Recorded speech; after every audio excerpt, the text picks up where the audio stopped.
নমস্কার বন্ধুরা, বাড়িতেই নরম তুলতুলে ফুলকো নান রুটি কীভাবে সহজ পদ্ধতিতে বানিয়ে নিতে পারবেন তারই আজকে টিপ অ্যান্ড স্টেপ পুরোটাই আপনাদের সাথে শেয়ার করছি। তো চলুন আজকের এই রেসিপিটি দেখে নেওয়া যাক। আশা করি আপনাদের ভীষণ ভালো লাগবে। তো আজকের এই সহজভাবে নান পুরি বানানোর জন্য আমি যেই উপকরণ নিচ্ছি সম্পূর্ণটাই আপনাদের সাথে শেয়ার করছি। আমি প্রথমে একটি পাত্র নিয়েছি, তার মধ্যে আমি 1.5 চামচ নিয়েছি চিনি, আর তার সাথে দিয়েছি পরিমাণ মতো উষ্ণ গরম জল। আর সেই উষ্ণ গরম জলের মধ্যেই দিয়ে দিয়েছি আমি এখানে 4 চামচ গুঁড়ো দুধ। তোমরা গুঁড়ো দুধের পরিমাণটা আরেকটু বাড়াতে চাইলে বাড়িয়ে নিতে পারো। দিয়ে খুব ভালো করে চিনি আর গুঁড়ো দুধটাকে আগে প্রথমে গুলিয়ে নিয়েছি। চিনির দানাগুলো গুলে পুরো সম্পূর্ণ দুধের সাথে মিশে যাওয়ার পর এখানে আমি দিয়েছি 1 চামচ ইস্ট। আর ইস্টটাকে খুব ভালো করে কিন্তু ওই দুধের মিশ্রণের সাথে মিশিয়ে নিতে হবে। যতক্ষণ না ইস্টটা মিশে যাচ্ছে ততক্ষণ কিন্তু খুব ভালো করে একটু নাড়াচাড়া করে ইস্টটাকে খুব ভালো করে মিশিয়ে নিতে হবে। আর একেবারে দেখো দুধের সাথে খুব ভালো করে মিশে গেছে। ঠিক এই পর্যায়ে আমি এবার এটাকে ঢাকনা দিয়ে 10 মিনিটের জন্য রেখে দেব অ্যাক্টিভ করে নেওয়ার জন্য। আর এপাশে আমি দেখো নিয়েছি 2 বাটি ময়দা, আর ময়দার সাথে দিয়ে দিয়েছি পরিমাণ মতো এখানে নুন, আর দেব 2 টেবিল চামচ সাদা তেল। দিয়ে খুব ভালো করে এখানে আমি হাতে করে মেখে নেব। আর এখানে যেহেতু ময়ামটা দেওয়া হয়েছে, ময়ামটা যেন খুব ভালো মতো ময়দার সাথে মিশে যেতে পারে সেটা খেয়াল রেখে হাতে কিন্তু সময় নিয়ে একটু ঠেসে বেশ খুব ভালো করে ঘষে ময়ামটা দিয়ে দিতে হবে। নমস্কার বন্ধুরা, আমি রূপা, ব্লগস উইথ রূপা চ্যানেলে আপনাদের সবাইকে স্বাগত জানিয়ে আজকে আবারও প্রতিদিনের একটি সুন্দর রেসিপি নিয়ে আপনাদের মাঝে হাজির হয়েছি। যদি ভালো লেগে থাকে অবশ্যই কিন্তু বাড়িতে একদিন বানিয়ে ট্রাই করে দেখবেন, ভীষণই ভালো লাগে। তো এখানে দেখো ময়ামটা আমি খুব ভালো করে দিয়েছি। দিয়ে দেওয়ার পর আমি যে ইস্টটা অ্যাক্টিভ করতে দিয়েছিলাম, এবার সেই ইস্টগুলা দুধটা আমি এখানে অল্প অল্প করে দিয়ে দেব এই ময়দার ওপরে। দিয়ে হাতে করে একটু মেখে নেব খুব ভালো করে। তো আমি যে আজকে এই অল্প অল্প দুধ দিয়ে যে ময়দার ডোটা বানাবো, ময়দার ডোটা কিন্তু একেবারে শক্ত হবে না, একটু নরম করে মেখে নিতে হবে। আমি তোমাদের দেখিয়ে দেব কী পর্যায়ে কীরকমভাবে নরম রেখে আমি এটা মেখে নিচ্ছি। তো এইভাবে অল্প অল্প ইস্ট গোলা দুধটা দিয়ে কিন্তু মেখে নিতে হবে ময়দার ডোটা, বেশ ভালো করে মাখতে হবে। আমি এখানে শুধু ময়দা দিয়েই বানিয়ে নিচ্ছি, আপনারা চাইলে ময়দার সাথে আটা দিয়েও বানিয়ে নিতে পারেন, সেক্ষেত্রেও খেতে ভীষণ ভালো লাগে। আমি এখানে দেখো মেখে নিয়েছি বেশ সুন্দর করে নরম করে। আর কি পর্যায়ে আমি নরমটা রেখেছি সেটা নিশ্চয়ই আশা করি দেখলে বোঝা যাচ্ছে। এই রকম নরমভাবে কিন্তু মেখে নিতে হবে। আর হাতে একটু অল্প তেল দিয়ে খুব ভালো করে আর একটু ঠেসে মেখে নেব, তাহলে এটা বাইরের বাতাসটা লাগলে একটুও শক্তভাব হবে না এবং আরও সফট এবং নরম হবে। এটা এই কারণে একটু তেল হাতে বুলিয়ে খুব ভালো করে আমি এবার এটাকে ঢেকে রেখে দেব 1 ঘন্টার জন্য। তো 1 ঘন্টা যদি না হাতের সময় থাকে বন্ধুরা, আধ ঘন্টাও তোমরা রেখে দিতে পারো, তবে মিনিমাম যেন আধ ঘন্টা রাখা হয়। আমি এখানে 1 ঘন্টা রেখে দেব। আর 1 ঘন্টা পর ফিরে এসে তোমাদের দেখিয়ে দিচ্ছি কতটা নরম এবং কতটা সফট আরও হয়েছে, সেটা নিশ্চয়ই দেখলে বোঝাই যাচ্ছে। এবারে এটাকে আমি আর একটু হাতে ঠেসে এটাকে খুব ভালো করে একটু মেখে নেব। এই রকম নরম নরম করেই কিন্তু মেখে নিতে হবে এই ডোটাকে, তাহলে আমি যে নানপুরিগুলো বানাবো সেগুলো ভীষণই সফট এবং তুলোর মতো নরম হবে, আর একদম ফুলকো ফুলকো হয়ে ভাজা হয়ে রেডি হয়ে যাবে। আমি এবারে হাতে একটু ঠেসে নিয়ে মেখে নেওয়ার পর এখানে এর থেকে গোল গোল করে নেচি কেটে নেব।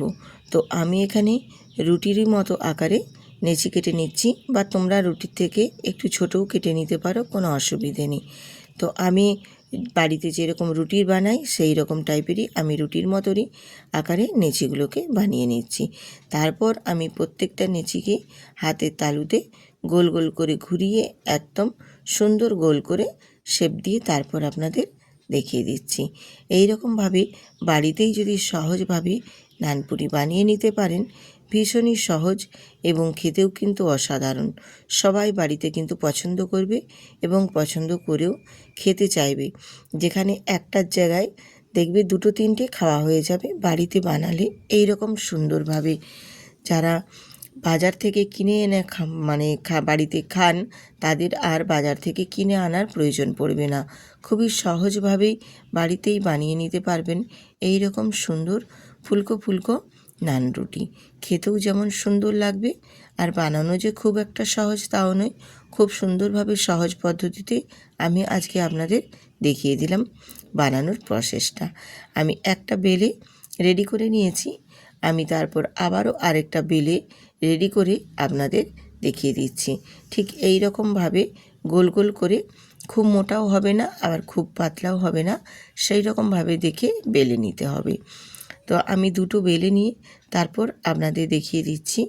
আমি গ্যাসেতে ভেজে নেওয়ার জন্য একটা তাওয়া বসিয়ে দিয়েছি ননস্টিকের, আর তাওয়ার মধ্যে দিয়ে দিয়েছি এক পিস। দিয়ে একটা পিস কয়েক সেকেন্ড ভেজে নেওয়ার জন্য তারপর আরেকটা পাশও ভেজে নেব। এই রকমভাবে দুটো পাশ আগে প্রথমে আমি শুকনো ভেজে নেব, মানে তেল বা বাটার কিছুই দেওয়ার দরকার নেই। এমনি প্রথমে একটু তাওয়ার মধ্যে ভেজে নিয়ে তারপর উল্টে আবারও একটু অপর পাশটা ভেজে নেবে। এইভাবে প্রথমে আগে একটু ভেজে নেওয়ার পর তারপর আমি এখানে সাদা তেল ছড়িয়ে ভেজে নেব, মানে রিফাইন অয়েল। আপনারা চাইলে এখানে সাদা তেলের পরিবর্তে দিয়ে দিতে পারেন বাটার বা ঘি, যে যেটা পছন্দ করেন। অবশ্য বাটারটা দিলেই বেশি ভালো লাগে। তো আমি কিন্তু এখানে বাটারের পরিবর্তে সাদা তেল দিই ভেজে তারপর আপনাদের দেখিয়ে দিচ্ছি। এই রকমভাবে ভেজে নিলে যেমন সুন্দরভাবে একদম ফুলে উঠবে, তেমনি কিন্তু ভাজাটাও বেশ সুন্দরভাবে হবে, আর এত নরম এবং এত সফট হবে যে মুখে দিলেই মিলিয়ে যাবে। ভীষণ ভালো লাগে বন্ধুরা। এইরকমভাবে একবার বাড়িতে বানিয়ে দেখবেন, কত সুন্দরভাবে রেডি হয়ে যাবে।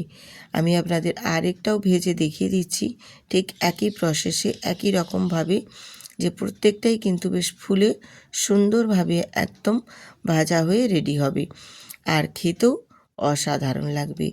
বড়রাও খেতে পারবে এবং ছোটরাও খেতে পারবে। ভীষণ নরম এবং সফটও হয়। আমি এই রকমভাবে সবগুলো ভেজে নিয়ে তারপর চলে এলাম আপনাদের সাথে শেয়ার করতে।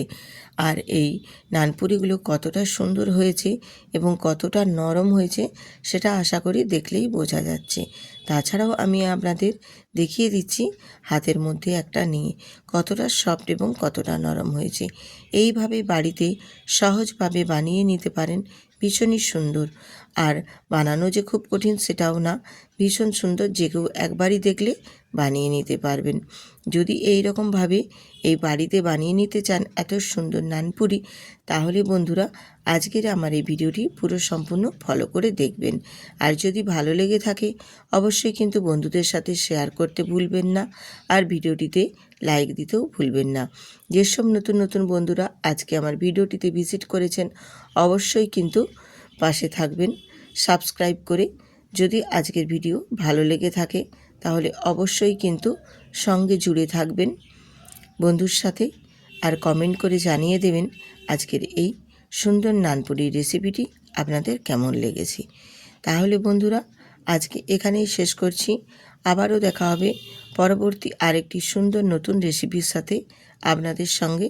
ততক্ষণ আপনারা সবাই সুস্থ থাকুন, ভালো থাকুন। আবার দেখা হচ্ছে পরের আরেকটি নতুন রেসিপিতে। তো আজ এখানেই রাখলাম, ভালো থাকবেন, টাটা।